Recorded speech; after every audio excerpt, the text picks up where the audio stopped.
જોઈએ સવાલો પ્રમાણે બોલ. રામાયણના કાંડ અનુસાર તેનો પરિચય આપો. રામાયણના કાંડ અનુસાર પરિચય અસાઇનમેન્ટનો સવાલ છે. આપણે લખીને આપીશું. નોટ બનાવવાની છે 4 વિભાગમાં. હું જોઈશ જ, નહીંતર 5 માર્ક નહીં મળે. હને પહેલો વિભાગ હું જેટલા સવાલો ચલાવું છું આ બધું લખાયું એ પહેલા વિભાગમાં આવે. આ 2 દિવસથી આપણે લખીએ છીએ, ખબર તો પડતી નથી ક્યાં આવે છે. હા, ખાલી નકલ જ કરવાની, મગજમાં નહીં જવા દેવાનું. તો પહેલા વિભાગમાં હું જે સવાલો લખાવું છું એ લખવાના. બીજા વિભાગમાં અધ્યાય ચાલશે એમ સારાંશ લખાઈશ એ લખવાનું. ત્રીજા વિભાગમાં જાતે કરવાનો સવાલ, આમાં આયા જાતે કરવાના. અને ચોથા વિભાગમાં અસાઇનમેન્ટનો સવાલ. બરોબર? હવે સવાલ જુઓ આગળ. પછી રામાયણ આદિકાવ્ય ચર્ચો ચલાવી. આદિકાવ્ય આપણે કાલે કર્યું. પછી વાલ્મીકીનું જીવન ચલાવી. એ પણ કર્યું. પછી અશોક વાટિકાનું વર્ણન કરો. એક જ મિનિટ, હવે એ જોવું પડશે. હા, હવે અહીંથી આપણે જોવાનો વારો આવ્યો. અશોક વાટિકાનું વર્ણન હે ને. યુનિટ 1માં અધ્યાય વાંચો. હું ક્લિયર કરતી જાઉં. યુનિટ 1 મારું મોડું નથી જોવાનું. યુનિટ 1માં અધ્યાય વાંચો. કયો છે સર્ગ કે અધ્યાય? જે શબ્દ જે વાપર્યો એ. 10, 13, ચલો 18. અશોક વાટિકાનું વર્ણન એની સામે લખો સર્ગ 13. મગજ ચલાવો થોડું, અભ્યાસક્રમ નથી જોતા. સર્ગ 13 ત્યાં લખો. પછી હનુમાન અને સીતાનું પ્રથમ દર્શન. જોઈએ ચાલો. હનુમાન અને સીતાનું પ્રથમ દર્શન. હા, પણ આપણને અધ્યાય સ્પષ્ટ થવો જોઈએ. અશોક વાટિકામાં એ હનુમાનની અદમ્ય યાત્રામાં જ હશે, કારણ કે પહેલી વાર આવ્યા ને. એ આપણે સમજી ગયા ને, હનુમાનની અદમ્ય યાત્રા એ સવાલ છે. હો ને. પછી સીતાની રાવણને સમજાવટ. 19 સર્ગ લખાયો. રાવણની સીતાને ફરી બોલ. સીતાની 19મો સર્ગ બરાબર છે. પછી સીતાનો રાવણ તરીકેનો પ્રતિભાવ. 20મું સર્ગ. હા બરાબર છે. પછી પ્રાણ ત્યાગ માટે તત્પર સીતાનો વિલાપ એ બાકી છે. 26મો અધ્યાય છે ભણવામાં? હોય તો જ નોંધજો. હા છે, યુનિટ 2માં. સર્ગ 26. સર્ગ શબ્દ છે, અભ્યાસક્રમમાં ખોટું વાપર્યું છે. સર્ગ 26. પછી રામાયણની કાવ્ય શૈલી જણાવો. એક જ મિનિટ. કાવ્ય શૈલી ચલાવી દીધું ને? હા. પછી વાલ્મીકીની ઉપમા જણાવો. એ બી ચલાવી. હા. પછી વાલ્મીકીનું પ્રકૃતિનું આ નિરૂપણ. બધા મેળવો છો ને? વાલ્મીકીનું પ્રકૃતિ નિરૂપણ ચલાવવાનું, હું ચલાવીશ. પછી એ ચેક કરવાનું છે કયો છે. એ તો પ્રકૃતિ નિરૂપણ જનરલ આવે, બધામાં આવે, છેકથી છેક.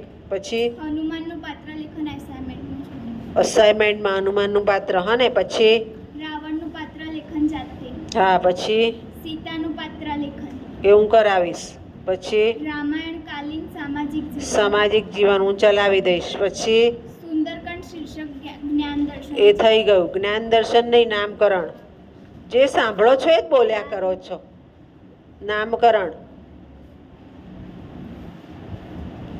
હવે આગળ યુનિટ 3. પેલીએ કીધું 21 એટલે આપણે માની લીધું 21. 46મો અધ્યાય નથી? કેમ સમજ ના પડી? આવીને જવાનું. એક સરસ ઉક્તિ છે, ખભે કોથળો દેશ મોકળો. આપણે એમાં છીએ. ચાલો લખો હવે આગળ. યુનિટ 3માં જુઓ કયો સર્ગ છે, કયો અધ્યાય છે? 46મો. બરાબર ને? એ જોવાનું. અને જેને સમજ જ નથી પડતી એ મહેરબાની કરીને ના બોલે. સર્ગ 46. ઇન્દ્રજીત અને હનુમાનનું યુદ્ધ. નોંધો, ઇન્દ્રજીત અને હનુમાનનું યુદ્ધ. આ તો આ બોલી ન હતા પણ ખબર જ ના પડત. ઇન્દ્રજીત અને હનુમાનનું યુદ્ધ. ટૂંક નોંધ. પછી આગલો સર્ગ બોલો યુનિટ 3નો. 48 લખો. સર્ગ 48. રાવણ સભામાં હનુમાનનું આત્મનિવેદન. રાવણ સભામાં હનુમાનનું આત્મનિવેદન. આ બધી ટૂંક નોંધો છે ટેક્સની, હા ને? પછી તમે કેમ લખતા નથી, હાથ જોડીને બેસી રહ્યા છો? હે? પેનમાં ઓકે.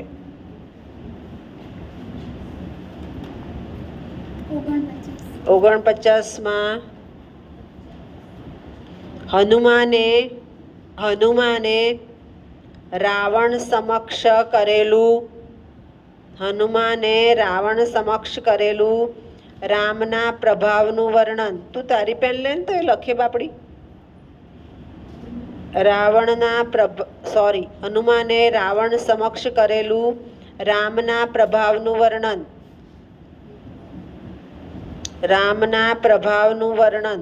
49 સર્ગ.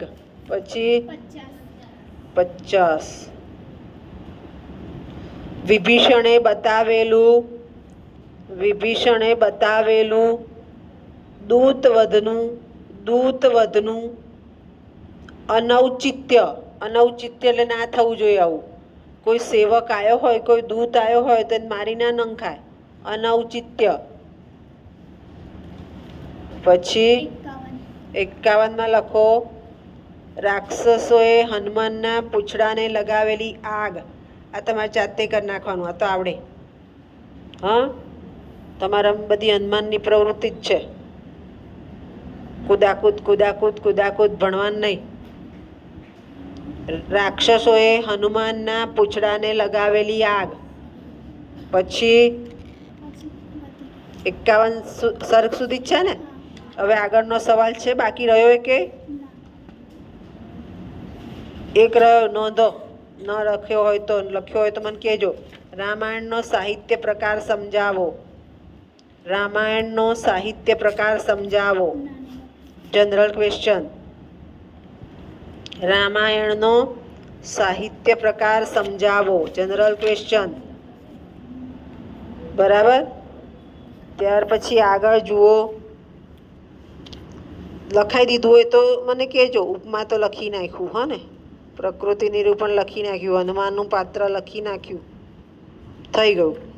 બધા સવાલો આવી ગયા.